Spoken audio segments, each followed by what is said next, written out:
read aloud. We're finishing my chapters in one page. Let's go.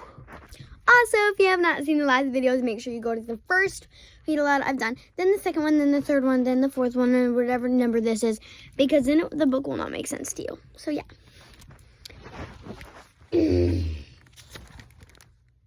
Okay. It's exactly the type of human interest story we love to highlight something good and positive in our world. Would you be willing to bring her to our studio on Highland Avenue for our 9 o'clock morning news show? It seemed like all the air was suddenly sucked out of the room. My dad nodded to my mom to response, an interview with your daughter might be, she paused. Then added carefully, a bit complicated. She uses a wheelchair. Everything in our studio is on the same floor. The caller said quickly, already anticipating what my parents were thinking. We are 100% accessible. We'd be honored to meet Melody. And, well, all of you, could you be here around 8 o'clock? I was starting to freak out. Me on the news? For real? As if this happened every day. Mom nodded to Dad. Dad nodded to Mom. Then Mom cooed. Yes, of course. We'd be delighted. Thank you. We'll see you in the morning. She hung up. We all blinked at each other until I couldn't believe it. My sensible, serious, careful mother screeched, we're gonna be on TV. Chapter 8. Now we have to go to chapter 16. So let's go. Chapter 8. Okay, so Mom was on a mission. She had less than 24 hours to get her family ready for a television appearance. I figured we'd be on the air for the most 5 minutes, but Mom acted like she was preparing for a battle. Dad stayed out of her way, but he winked at me and Penny from time to time. It's Penny's room. In Penny's room, Mom laid 2 outfits for her, a blue dress and a red dress, and told her to choose one. Penny wailed, but I want to wear my yabba yellow jeans. Yabba yellow jeans, by the way, are what the characters wear on the Yabba Dabba Ducky show. Mom told her in a voice she rarely used for Penny. Blue dress or red dress? Pick one. Penny's eyes widened, but she wisely pointed to the red dress. She didn't even glance at the yellow jeans. I'm sorry, sweetie, Mom told her a moment later. I didn't mean to yell at you. You look very lovely in the red when we go on television.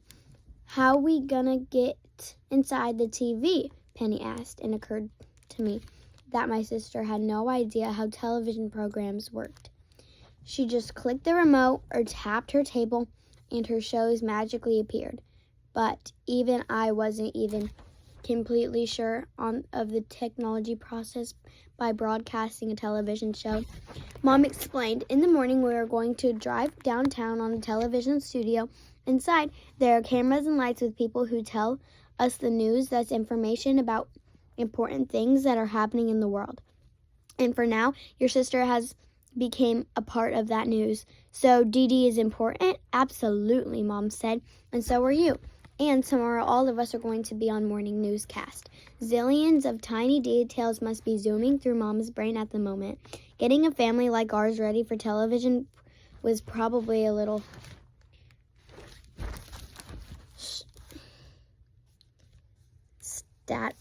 staggering. Will we be able to see Yabba Dabba Ducky? Penny asked. Hopefully he lives onside the TV. Probably not, sweetie. Yabba will be off in another adventure. Penny's face showed a flash of disappointment, but her thoughts had already bounced to another question. Do the TV people know how to talk to Melody? Sometimes strangers don't know how about the hurricane stuck inside her head. Gotta say, I was amazed at the depth of this kid. Sometimes you are the best little sister in the world, my Penny princess, Mom told her. We'll make absolute sure that Melody's voice is heard and loud and clear. Satisfied, Penny scooted into the closet and grabbed a couple of naked Barbies, then searched in a pile of outfits for them. Holding one scraggly haired doll in each hand, she whispered to them, "You can't be inside the TV with us 'cause you're too naked." "Too bad I lost your princess dress," I snort laughed. Mom now turned to me. You're the reason for this adventure, Melody. What would you like to wear? I hardly never wear dresses. They're pretty, but the shorter ones don't cover my knobby knees, and the longer ones sometimes get caught in the spokes of my wheelchair. But I had a brand new dark blue and turquoise dress that Mrs. V had given me when I got back from camp, so I tapped out new one. Mom nodded in agreement. The one V gave you? Perfect. She'll be so pleased. Just then the doorbell rang. Penny, seeing Mrs. V from the window, ran to open the door. Our neighbor swooshed into the living room. I say swooshed because Mrs. V never just walked anywhere. She moved with purpose and flared all the time, and always wore a colorful outfit that seemed to flow along with her. Today's was the purple and gold. Guess what, Mrs. V? Penny waved her naked Barbies in the air. I'm going to be on TV tomorrow. Well, that's exciting news. Mrs. V squatted down at Penny's eye level. Are you going to be on by television by yourself? No, silly. Mom and Dad and Dee Dee will be there too, but probably not Yabba Dabba Ducky, she added soberly. And not the naked Barbies. Thank goodness for that, Mrs. V said as Mom and I laughed. Your mom told me what's happening this morning, and I could hardly be impressed by what you did for Mrs. G, she said to me. Coming over, I tapped out. I just called 911. Anybody could have done that. Seriously, all this attention was making me a little self-conscious. Yes, that's true. Mrs. V crossed her arms, but nobody else did. And without you, there's no telling how long Mrs. G might have lain there. You, Melody Brooks, are a hero. People kept calling me a hero, but I never thought about it in a way saved her life. Those words are said in movies. Gritty action performed by soldiers with guns on battlefields. Superhero folk in color capes who fly and swoop in and save a city from a monster. Clearly, I've watched too much TV. Also clear, none of these descriptions fit me. I was just a girl who made a phone call. I called the hospital a little ago and talked to my supervisor who knows all. Mom told us all. Mrs. G will probably be released tomorrow, but for now, they're treating her just like the movie star that she is. Hearing that Mrs. G was gonna be okay made me feel a little less gurgly in my stomach and gave me an idea. So I tapped out, would it be okay if we visit Mrs. G at the hospital this afternoon? Truth, hospitals kind of freak me out a little bit, but Mrs. G deserved to know someone cared about her. Mom immediately nodded. That's really thoughtful of you. Mrs. V looked to my mother. Don't you have a late shift tonight, Danny? And you've got a big television thing tomorrow.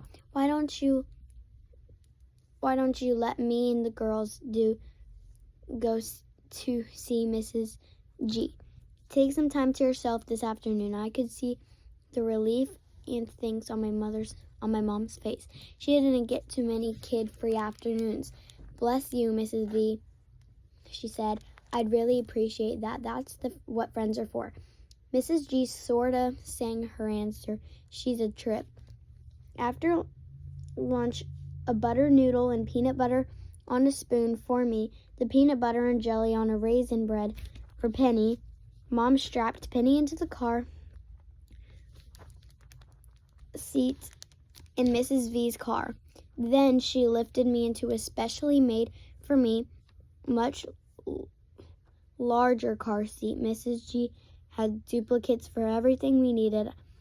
I never really thought about it too much, but she was just like Mom's second right hand. She was always there when we needed her. Mom loaded the chair, waved goodbye, and headed back to the house. Butterscotch had her heels. At the hospital, even Penny's unusual experts were dialed back a notch. She looked around, eyes wide with wonder at the calm but busy lobby full of folks sitting, waiting for hustling to their destinations in other parts of the hospital. What was cool for me, that literally nobody looked at me. For once, I fit into a crowd. Lol. Mrs. V asked about Mrs. G at the reception desk. Room 507, ma'am, a nurse said, then turned quickly to the next person in line. The first thing I saw on the 5th floor was a colloquial, I don't know how to say it, area filled with desks and motioners and beeping equipment, and maybe 10 or 12 nurses or doctors. Some were on computers, some were reeling trays of food, and some were hurrying from one area to another. It was the most organized chaos I've ever seen. Mrs. V approached a large man in blue scrubs and purple Crocs. He was looking down at the table, his brow furrowed in concentration.